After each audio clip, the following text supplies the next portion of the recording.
Every morning, somewhere in the world, a child wakes up with a small dream in their heart. They may not know what their future looks like, but they hold one quiet belief: education can take them somewhere better. Education is not just books or lessons. It is the bridge between who we are and who we can become. It is the warm hand that pulls us out of darkness and shows us a path lit with possibilities. The English education system. In England, education is built around confidence. Children are taught not just to memorize but to question, to explore, and to express. Their classrooms feel alive, filled with discussions, experiments, and creativity. A student is encouraged to say, "I don't understand," without fear. Teachers become guides, not commanders. The system shapes minds to think independently, to debate respectfully, and to find their own voice. Here, education feels like an open door, one that invites every child to discover who they truly are.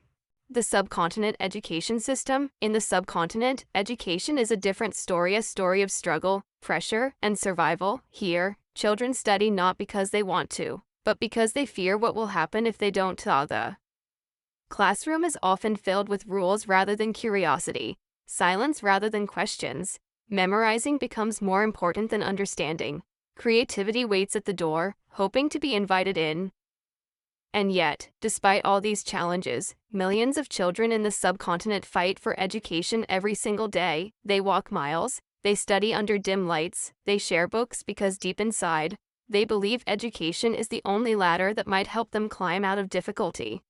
Two worlds, one hope. The English system gives wings, the subcontinent system gives weight. One teaches the mind to fly, the other teaches the mind to survive. But in both worlds, the heart of every child beats with the same hope. If I learn, I can change my life. And that hope connects every classroom, every teacher, and every dream, no matter where it is born. Conclusion: education is not simply a lesson, it is light. And light must always be protected, whether it is taught in England with confidence or in the subcontinent with courage. Education has the power to transform a child's destiny.